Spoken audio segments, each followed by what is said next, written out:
I'm Lieutenant Commander C.J. Simonsen, Blue Angel number 5, the lead solo for the 2012 Blue Angels. And this is my third and final year on the team. I've got about 5 weeks left, so it's coming to a bittersweet end here. And so what does that mean, lead solo? I am number 5, so last year I was number 6, the opposing solo. As the lead solo, I'm the operations officer as well as I teach number 6. Basically, I taught him how to fly the opposing solo maneuver since I did that last year. So as operations officer, I'm kind of in charge of making sure we get from point A to point B on time and, making some operational decisions and things like that. But, obviously when we get to the flying portion of it, the solos demonstrate the max performance of the FA-18, while the Diamond pilots, 1 through 4, will demonstrate the precision formation flying that all Navy and Marine Corps pilots are taught. So what is it, can you describe a little bit more what it is that you're demonstrating specifically? You betcha, as the solos?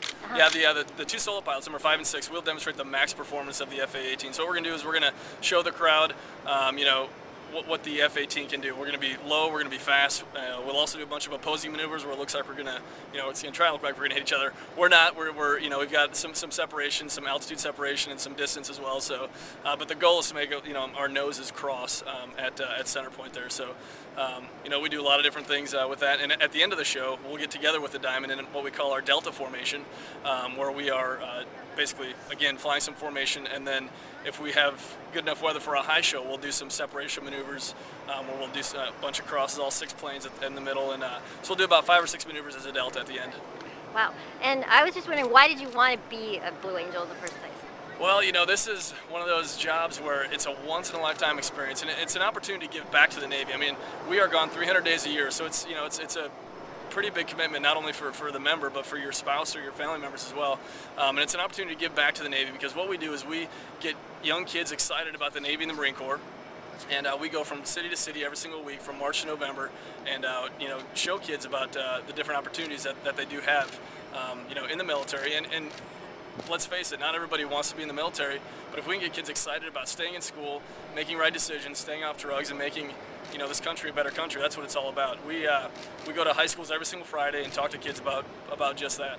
Yeah, I'm actually an education reporter, and of course science and technology is something that Obama is trying to get more going in this country. I was just wondering, if someone wants to become a Blue Angel, what should they be studying and what path should they be taking? Well, I was an aerospace engineer major, but you don't have to be an aerospace engineer major. We've got English majors. We have tons of different majors that are spread over the Blue Angels and over naval aviation in general. But what I like to push is math and science, because those are the two courses, and technology, the 3 things that are really going to make this country better. Even if you don't get to the ultimate goal of being a naval aviator, what we need is kids to be really smart in that, to keep us on the up and up as a country. And then, since I don't get to go up in the air with you, can you just describe what it's like flying in one of these planes? You betcha. We fly the same jets that all Navy Marine Corps F-18 pilots fly. They're just painted blue and yellow. We take the gun out, we put a smoke oil tank in the nose instead of the gun, and the forces, the physical forces that you're feeling are just like you would feel in combat. We are pulling on the stick, feeling G's, and what you've got to do to stay awake is basically squeeze all your muscles from your abs down to your toes. We don't wear a G-suit, that's the one thing that's different.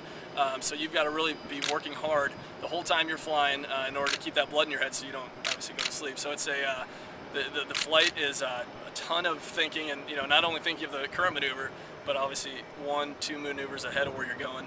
At the same time, you're squeezing all the muscles in your body so you're keeping the blood up in your head. And is it thrilling and exhilarating? Oh, it's the best job in the world. I mean, I tell you, the flying is unbelievable, but the best part is getting to talk to those kids every Friday and get them excited about what opportunities there are out there. And it's a humbling honor for me to be a part of this team, to be able to do that. I never thought when I was a little kid that I could ever do this, and that's the one thing that the Navy has afforded me, is just every step along the way it's just gotten better and better and better. And actually coming up here, I'll be off the team, and then I'll be going back to the fleet. And I'll be flying Hornets off an aircraft carrier here in May. So it's going to be a change of pace, but it'll be what I'm paid to do. Mm-hmm. Do you think that this will be the pinnacle of your career, or do you have? Well, I hope not. I'm still a very junior. I'm an 04, which is a fairly junior officer, and this should just be a stepping stone, hopefully, to further things in the Navy. I hope to stay in as long as the Navy lets me. I love what I do, and as long as I'm still having fun and making a difference, I'll still be doing it.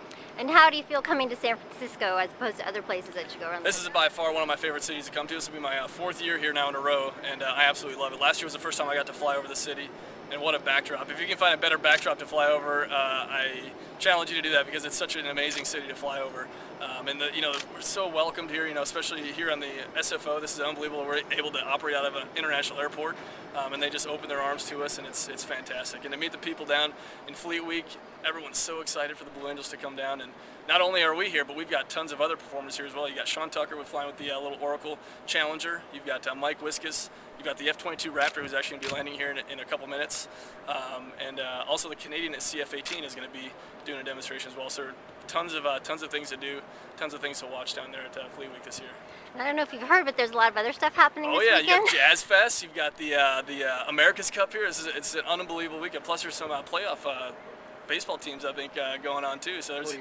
Yeah, and the 49ers as well, which the Vikings just beat. Bam, which I was pretty psyched about. Sorry about that, San Fran, but I'm from Minnesota, so I'm excited the Vikings won. Yeah, and also Madonna and Justin Bieber are in town. So. Oh, geez, thank God. I don't want to miss that. I'll be there for that. Is there anything else you'd like to say just about what's motivated you so far? Let's see. Gosh, I mean, I've always just kind of been self-motivated to always do my best, and that's something that my parents instilled in me as a little kid, to always do your best, be competitive and always set your goals high. And I've always done that. I've always, when I was a kid, I wanted to be an astronaut, so I kind of followed those footsteps. And after doing a little stint at Johnson Space Center for an internship, I'm like, well, I'll just stick to aviation. And I was fortunate enough to get a pilot spot. But just always do your best.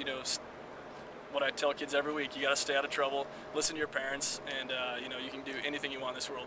This country is an unbelievable country in that you have that opportunity to do anything you want to do, as long as you keep working hard and achieving those goals. I was just wondering if you ever worry about the carbon footprint and your impact. Well, that's not something that I typically think about, but it's there and it's a reality. But I don't know enough to talk about it, so that's all I've got to say about the old carbon footprint. Mm-hmm. And I was just wondering, is this an equal opportunity thing where women or? Absolutely, yeah. We have about 10% females on this team.